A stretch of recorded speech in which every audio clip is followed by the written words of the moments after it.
So, Chapter 7 is research and source citations, and on the informative speech, which is next week for y'all, you have to have 3 sources that you cite out loud in your speech, okay?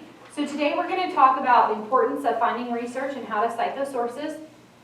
It's important to have research because this helps your credibility and it shows that you are an ethical speaker, okay? So ethics is the discipline dealing with what's good, bad, and obviously moral duty and obligation. You can take an entire semester's worth of class on ethics, okay? Ethics relates to our credibility, our ethos. So as a speaker, we want to make sure we're always telling the truth, that we are not trying to lie to our audience, and that we are good ethical researchers and we tell the truth in our research, okay? That's an important thing that we need to remember as a public speaker. So the number one thing that comes up when it comes to ethical communication is plagiarism.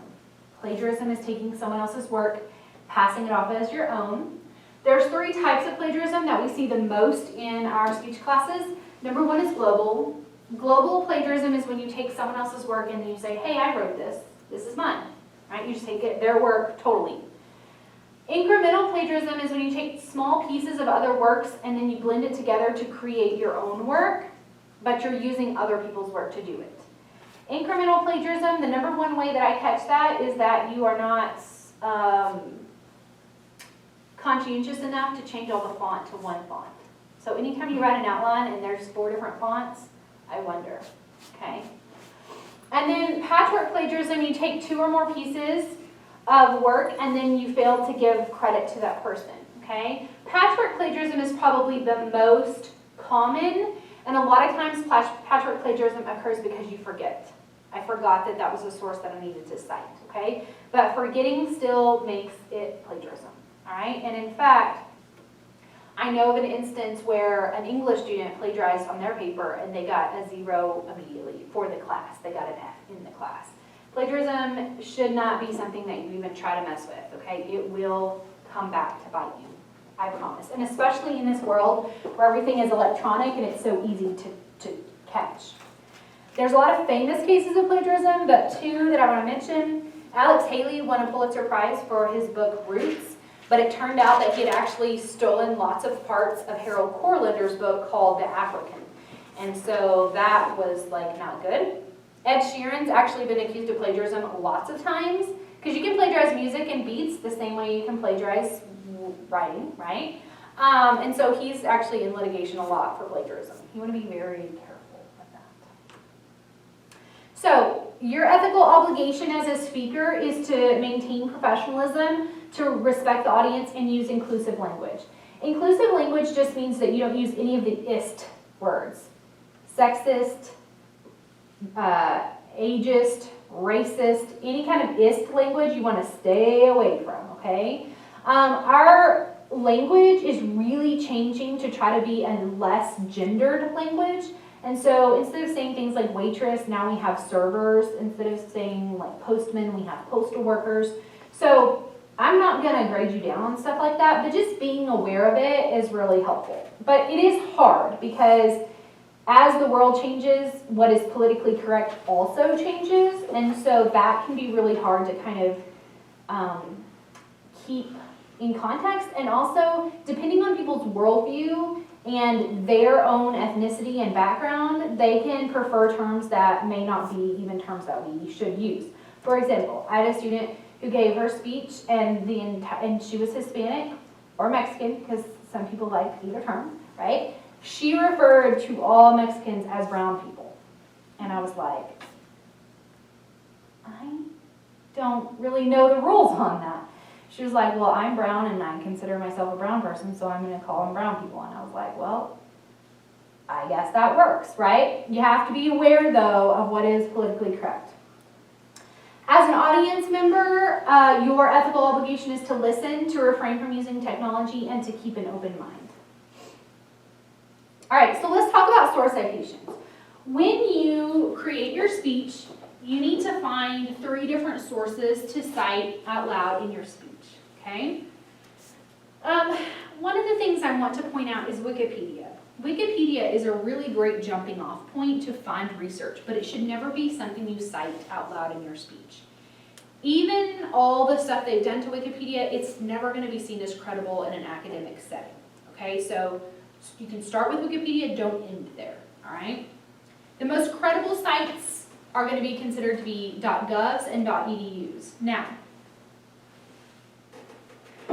just because they're credible doesn't mean they're not biased, okay? So you got to be aware of the bias and know that sometimes there's going to be bias within your searches, and try very hard to understand that. Even if you use the source, you know, just knowing that, hey, there could be some bias here is important.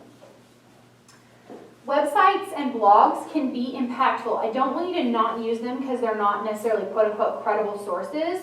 You just have to know when to use them correctly, okay? So if I'm giving a speech and I'm going to talk about why vaccinations are bad, and I use some Sally's blog, okay, and I talk about her son being vaccine injured, that's not proof, okay? That is the experience that happened to this person. It can be very emotional. It can create that pathos, but it might lack on logos, right? It might lack on actual evidence.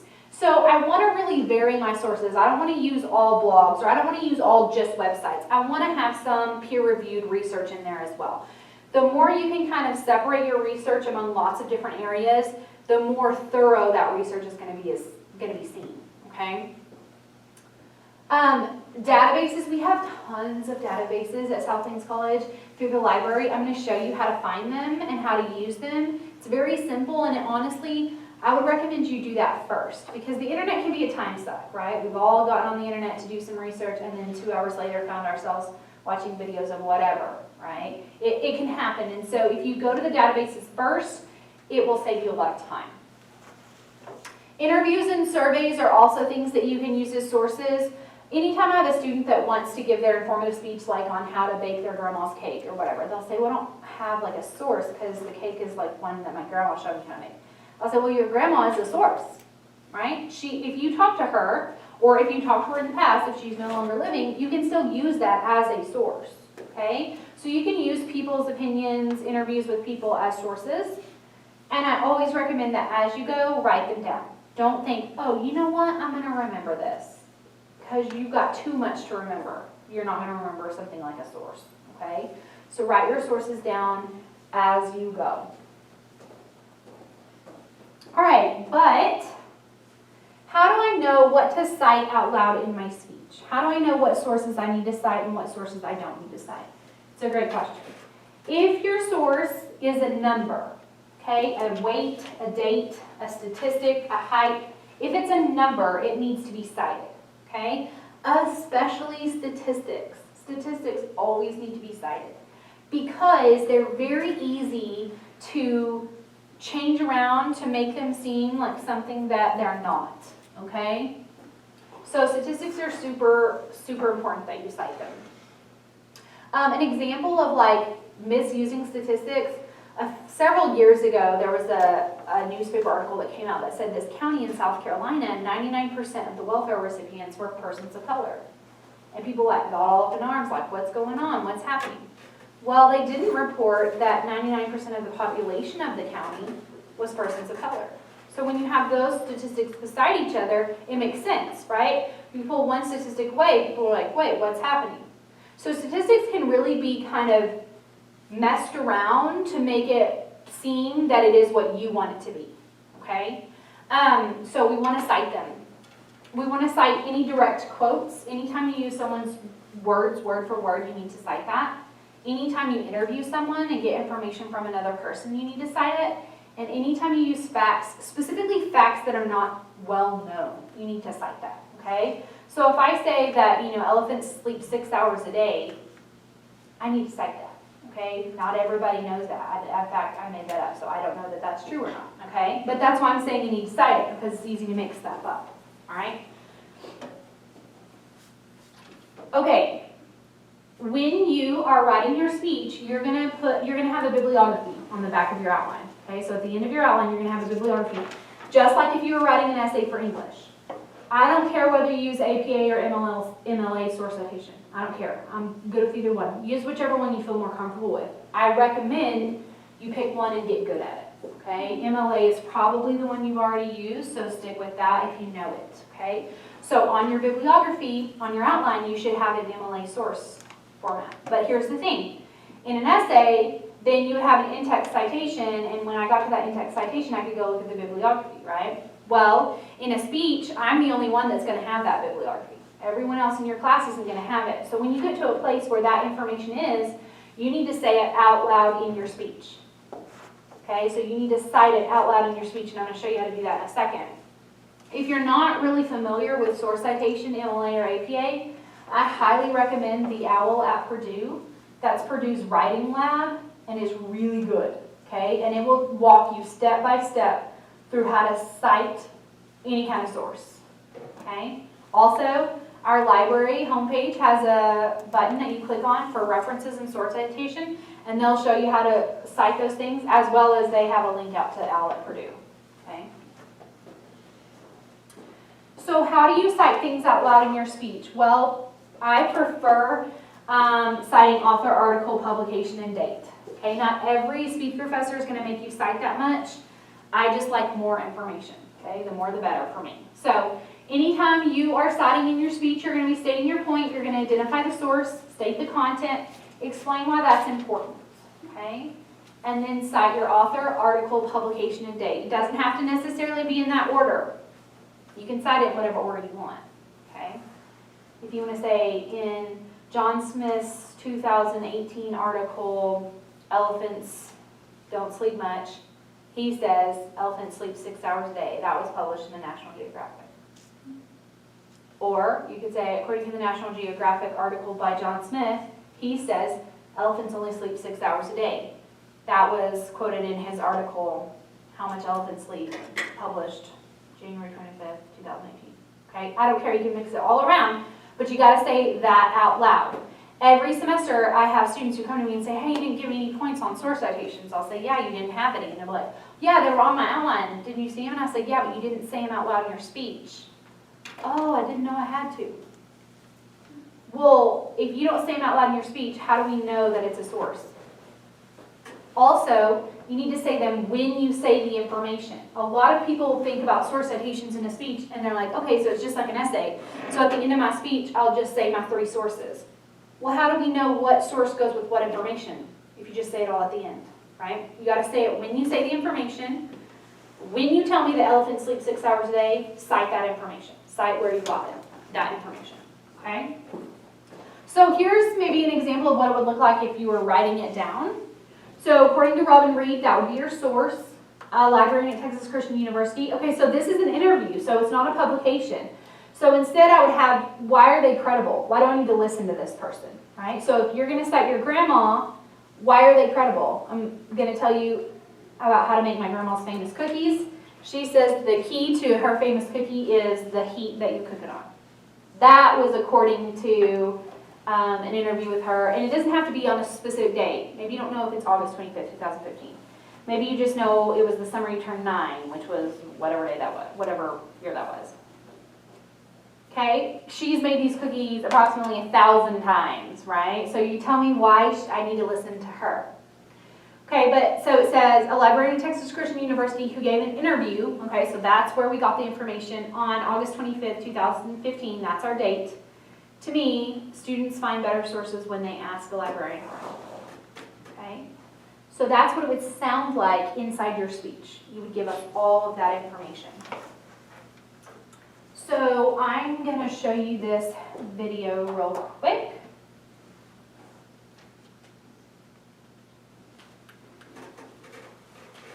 Really incorporate an oral source citation into your speech. Now, first thing, why are you doing this? Orally citing sources adds to your credibility. It makes you as a speaker look like you really know what you're talking about, because likely you're not the given expert on any topic. However, you've done the research and you're going to bring those experts into your speech to make yourself sound more credible. But you can plagiarize in a speech just like you can plagiarize in a paper by not giving credit to the proper author. So when you orally cite a source, you're giving credit to the author. You also, as a goal, want to give the audience enough information that they could go look up that citation themselves. You're not going to read the whole bibliography, article and page number and everything else to the audience, but you want to give them a little snippet so that if they wanted to look it up, they could. Now, I've got a couple of examples for you, and these are common things I hear students do during oral source citations, but starting with the first one. Research done by Mary Pompous shows that more deaths result from obesity than from cancer or heart disease combined. Okay, Mary Pompous. I don't know who Mary Pompous is, unless this is a really famous person or the President of the United States or something that everybody's heard of, you're going to have to give her some credentials. So this is the correct way. Research done by Mary Pompous at the Centers for Disease Control, okay, now she works for the Centers for Disease Control, that's a credible organization, shows that blah, blah, blah. So that's a good source citation. Another one I get frequently is according to yahoo.com or according to bing.com, blah, blah, blah. Well, Yahoo or Bing are search engines. They're not actual sources that you're citing. You're using Yahoo or Google to get to that source, but that's not the actual source. So again, here's another way you can cite it. A study done in 2007 at Harvard University shows that more deaths result from obesity than from cancer and heart disease combined. Now again, if the audience wanted to go look that up, they could look up 2007, Harvard, obesity, and they'd probably find that source pretty quickly. 69% of Americans are overweight or obese. Oftentimes when I hear a statistic or a number in a presentation as a speech teacher, it sends up a big red flag for me because I know you didn't go out personally and survey the American public about their weight problems. Somebody did that research, and so I know it came from somewhere. So make sure you give the background for that numerical data. 69% of Americans are overweight or obese according to a 2007 research study by Harvard University. All right, so that's good. Last one. An article I read said that the more deaths result from obesity than from cancer and heart disease combined. Okay, great that you read the article, but you got to tell us which article it is.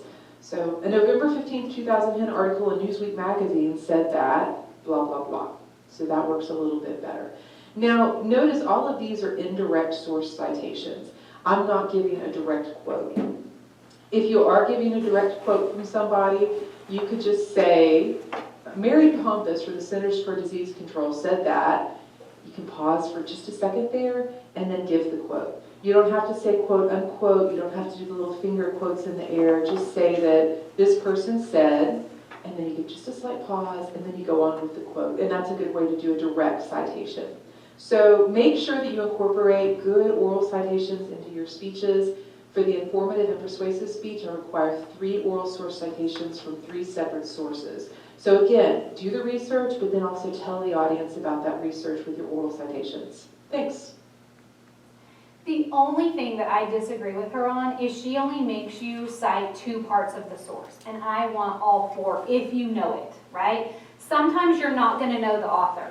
Sometimes you're not going to know the article name, but you're always going to know the publication because that's where you got it from, and you're always going to know a date. It might not be the date it was published, it might be the date you had to access it, but you're still going to know a date. And dates are important because it tells me how old or new the information is, okay? And with our ever-changing world where technology and things just move so fast, if you say that something was, published in 1995, I'm going to be like, but that was like over 20 years ago. You know what I'm saying? Like, even though in my mind it was like yesterday, but really that was a long time ago. So I want you to use new information. A good rule of thumb is nothing older than 5 years, if possible, right? Sometimes you can't find newer information, or if it's information that hasn't changed. Like if you're talking about a person for your informative speech, right? You want to talk about Michael Jackson.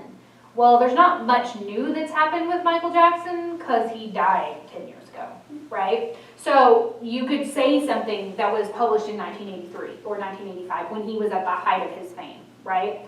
But you're not gonna, if it's something new and happening right now, research about health or information or something like that, you're gonna try to have as new or as latest source as you can, okay? Especially if it's something that's happening currently, like things that change every single day. Like if you're talking about the coronavirus and the deaths, you can't tell me the deaths that happened a week ago because there have been more since then, right? So good, fresh information is important.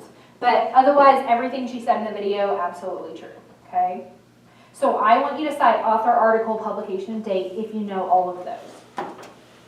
All right, these are just screenshots, but I'm actually going to get out and show you how to get to the library because it's confusing.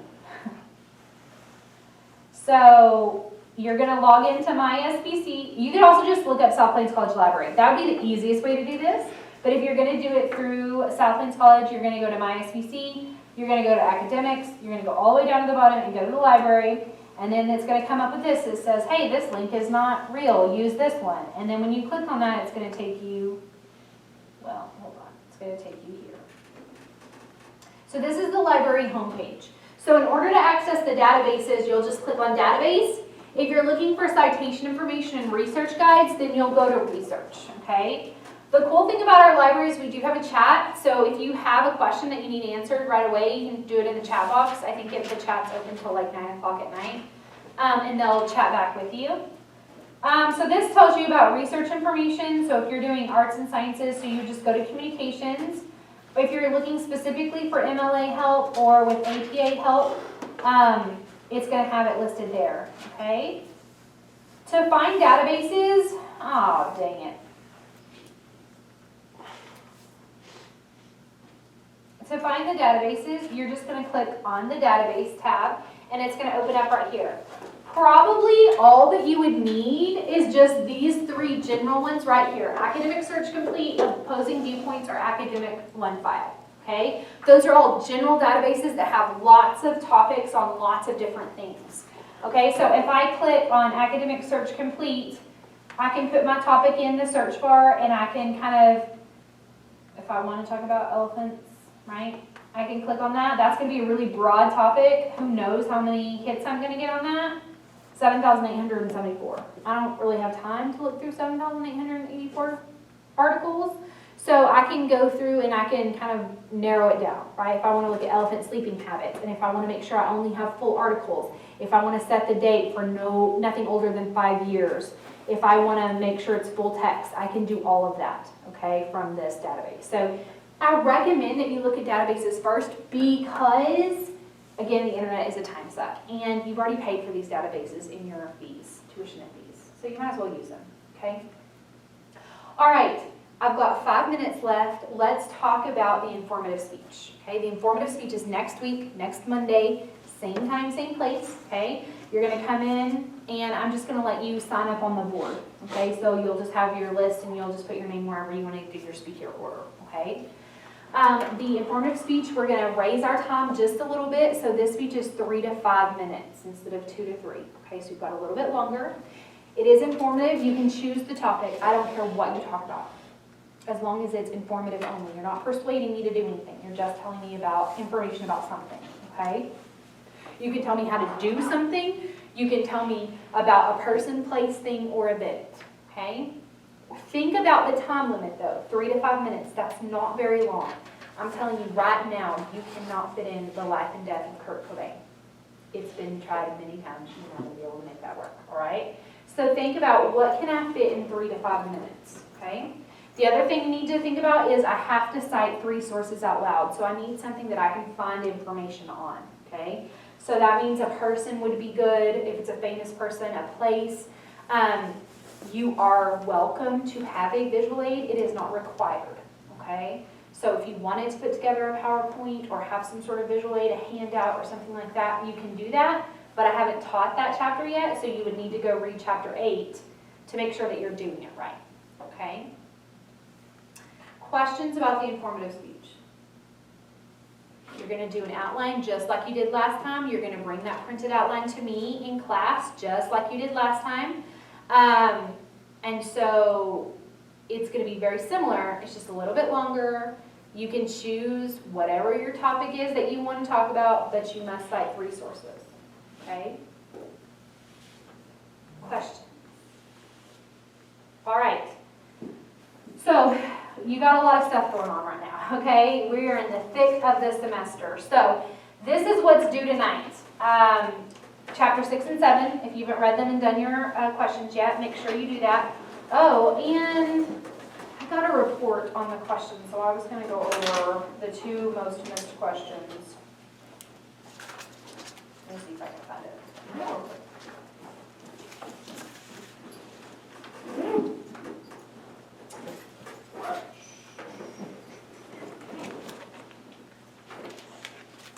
I'll have to look it up later. But I know one of them was the codes, verbal, vocal, nonverbal being the most important, right? Okay, organizational format assignment, and that discussion post is due tonight at midnight as well, if you haven't done that yet. And then your peer and self-evaluations in the intro speech top hat folder are due tonight as well, okay? This week, you need to be working on your exam 1. It opens today, okay, and it closes next Monday at midnight. Okay, exam 1. Remember that it's not timed, but once you submit an answer, that answer is submitted. You can't take it back, okay?